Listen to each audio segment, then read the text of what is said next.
Good morning students, তোমরা সবাই কেমন আছো? আশা করি তোমরা সবাই ভালো আছো, সুস্থ আছো। প্রচণ্ড গরম পড়েছে, বৃষ্টির কোনো দেখা নেই। এই গরমে তোমরা একদম বাড়ির বাইরে বেরোবে না, বেশি বেশি করে জল খেও, আর বাড়িতে বসে মন দিয়ে একটু পড়াশোনা করো, কেমন? আমি তোমাদের ক্লাস 3 মৌসুমী সিস্টার। আজ আমি তোমাদের কাছে ইংলিশ গ্রামার রিভিশন ক্লাস নিয়ে চলে এসেছি। আমরা এতদিন যা পড়েছিলাম সেইগুলো একবার দেখে নিই, কেমন? আমরা প্রথমেই পড়েছিলাম অ্যালফাবেট। কি বলেছিলাম? যে এ থেকে জেড পর্যন্ত যে 26টি বর্ণ আছে সেগুলোকে আমরা একত্রে বলে থাকি অ্যালফাবেট। এই অ্যালফাবেটকে আমরা দুভাগে ভাগ করি, একটা ভাওয়েল, একটা কনসোনেন্ট। ভাওয়েল হচ্ছে ইংরেজিতে এই আই ও ইউ, এই 5টি লেটারকে আমরা ভাওয়েল বলি। আর ভাওয়েল ছাড়া বাকি যে লেটারগুলো রয়েছে 21টি, তাকে আমরা বলে থাকি কনসোনেন্ট। এইগুলো দিয়ে এক্সাম্পল যেমন অ্যাপেল, এগ, ইম্পট, আউল, এইগুলো, এই যে ওয়ার্ডগুলোর ফার্স্ট লেটার কিন্তু এ, ই, আই, ও দিয়ে শুরু হচ্ছে, ঠিক আছে? আর বাকি কনসোনেন্ট যেমন বুক, ক্যাট, ডগ, এইগুলোর শুরু হচ্ছে কনসোনেন্ট দিয়ে। আচ্ছা, ভাওয়েলের পর আমরা পড়েছিলাম কি? Parts of speech. Parts of speech কি? বাক্যে ব্যবহৃত প্রত্যেকটা শব্দকে আমরা এক একটি পার্টস অফ স্পিচ বলে থাকি। এইগুলো কিন্তু আমি খাতায় তোমাদের লিখে দিয়েছি, বলেও দিয়েছি, আমি আবার একবার রিভিশন করে দিচ্ছি, কেমন? পার্টস অফ স্পিচ 8 প্রকার: noun, pronoun, adjective, verb, adverb, preposition, conjunction, interjection. এর মধ্যে আমরা পড়ে ফেলেছি কি? নাউন, প্রোনাউন, অ্যাডজেক্টিভ, ভার্ব আর প্রিপোজিশন। তাহলে এই যে নাউন হচ্ছে যে ওয়ার্ড দ্বারা কোনো কিছুর নাম বোঝায়, ঠিক আছে? যেমন বয়, গার্ল, তারপর হচ্ছে গঙ্গা, লোটাস, রোজ, ম্যাঙ্গো, হ্যাঁ, ফ্রুটের নাম, তারপর জায়গার নাম, তারপর পাহাড় পর্বত, হিমালয়, কাঞ্চনজঙ্ঘা, তারপর তোমার এইদিকে হচ্ছে তোমার ইন্ডিয়া, তারপর ইন্ডিয়ার মধ্যে হচ্ছে দিল্লি, তারপর হচ্ছে হরিয়ানা, পাঞ্জাব, এই বিভিন্ন নাম। আবার হচ্ছে বিভিন্ন নাম, যেমন হচ্ছে রবীন্দ্রনাথ ঠাকুর, তারপর ঈশ্বরচন্দ্র বিদ্যাসাগর, এই যে ব্যক্তিদের নাম, এদিকে আনন্দবাজার, বর্তমান, এই সব নামগুলো আমরা বলি নাউন। আচ্ছা, এবার আমরা কি করব? এবার আমরা নাউনের পর কি দেখেছিলাম? প্রোনাউন, ঠিক আছে? প্রোনাউনটা কি ছিল? প্রোনাউন ছিল নাউনের পরিবর্তে যে ওয়ার্ড ব্যবহৃত হয় তাকে প্রোনাউন বলে থাকি। যেমন অরুণ ইজ এ স্টুডেন্ট। আবার যদি আমরা বলি যে অরুণ ইজ এ গুড বয়, ঠিক আছে? তারপর আবার যদি বললাম অরুণ গোজ টু স্কুল এভরিডে, বারে বারে যে অরুণ বলছি সেটা শুনতে ঠিক ভালো লাগছে না, তাই না? এটা যদি আমরা বলি যে অরুণ ইজ এ স্টুডেন্ট, অরুণ যেহেতু কি ছেলে, সেই জন্য আমরা বলতে পারি হি, তাই তো? মেয়েদের ক্ষেত্রে শি, আর ছেলেদের ক্ষেত্রে he. He is a good boy, he goes to school every day, তাহলে ঠিক লাগে, তাই না? ভালো লাগে। তাহলে প্রোনাউন কোনগুলো? He, she, I, you, they, them, him, us, my, এইগুলো সব হচ্ছে প্রোনাউন, যেগুলো আমরা নাউনের পরিবর্তে বসাচ্ছি, তাই তো? আচ্ছা, এবার হচ্ছে আমরা কি পড়েছিলাম? যে অ্যাডজেক্টিভ। অ্যাডজেক্টিভ কি? যে ওয়ার্ড কোনো নাউনের পূর্বে বা পরে অথবা প্রোনাউনের পরে বসে, ওই নাউন বা প্রোনাউনের দোষ, গুণ, অবস্থা, সংখ্যা, পরিমাণ ইত্যাদি প্রকাশ করে, তাকে আমরা কি বলেছিলাম? অ্যাডজেক্টিভ। যেমন ধরো, তপন ইজ এ গুড বয়, তাহলে তপন তপন একজন ভালো ছেলে, তাহলে ভালোটা হচ্ছে তার গুণ, তাই তো? তাহলে গুড হচ্ছে এখানে adjective.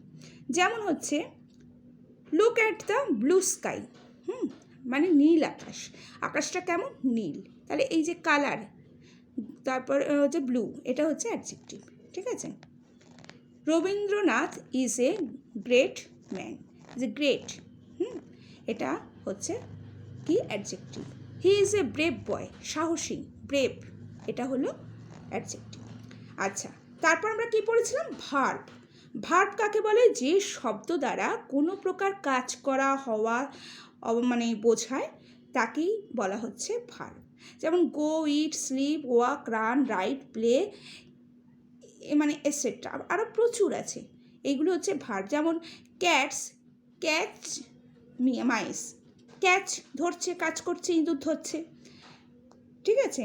He loves to it ice cream. তারপরে দ্য ডগ ওয়েক্স হিজ, কি বলছে, টেল। এই যে ওয়েক্সটা হচ্ছে verb. He writes a letter, he writes লিখছে, হ্যাঁ।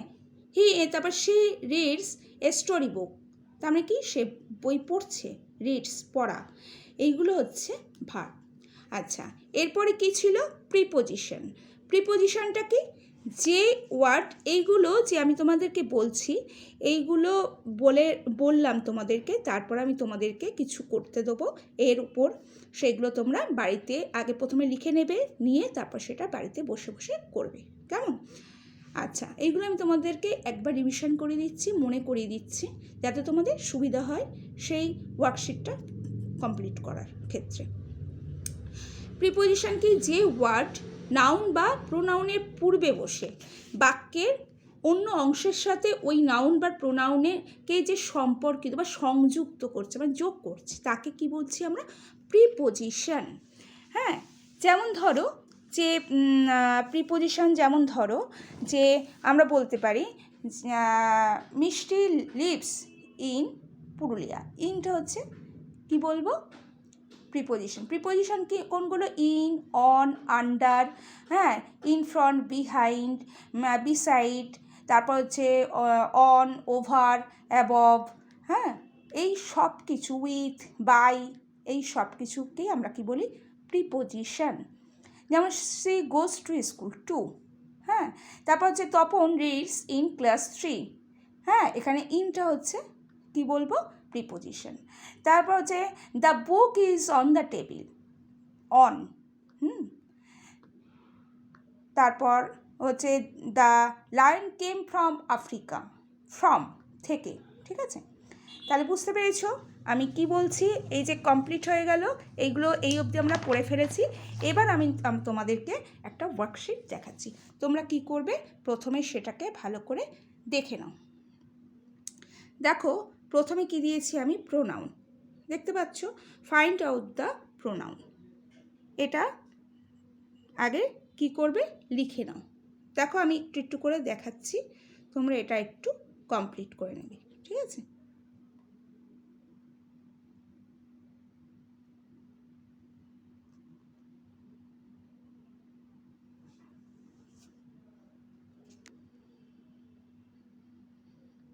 তোমরা একটু স্ট্রেট করে নেবে, নিয়ে তারপর মানে একটু বড় করে নিয়ে তারপর এটাকে লিখো। একটু আবছা আসছে, মানে চেষ্টা করছি যাতে পরিষ্কার দেখতে পাও, তোমরা আস্তে আস্তে একটু করে নিও, কেমন?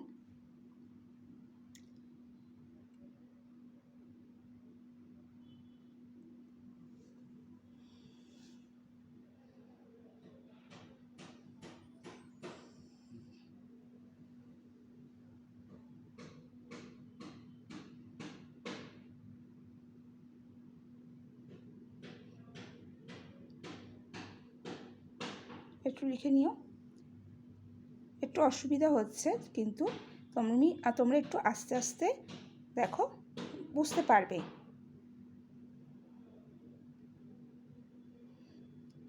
দেখো, অ্যাডজেক্টিভ দিয়েছি, তারপর প্রিপোজিশন দিয়েছি।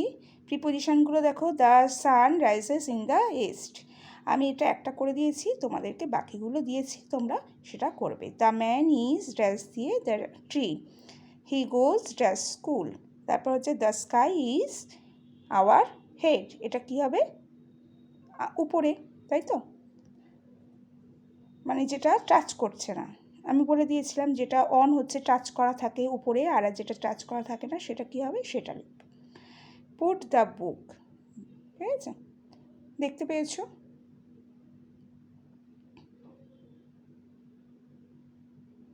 তাহলে আজকে এই অবধি, আমি নেক্সট ক্লাসে আবার তোমাদের কাছে চলে আসবো, ঠিক আছে। আজকে তাহলে এইটুকু, আর ভালো থেকো, সুস্থ থেকো।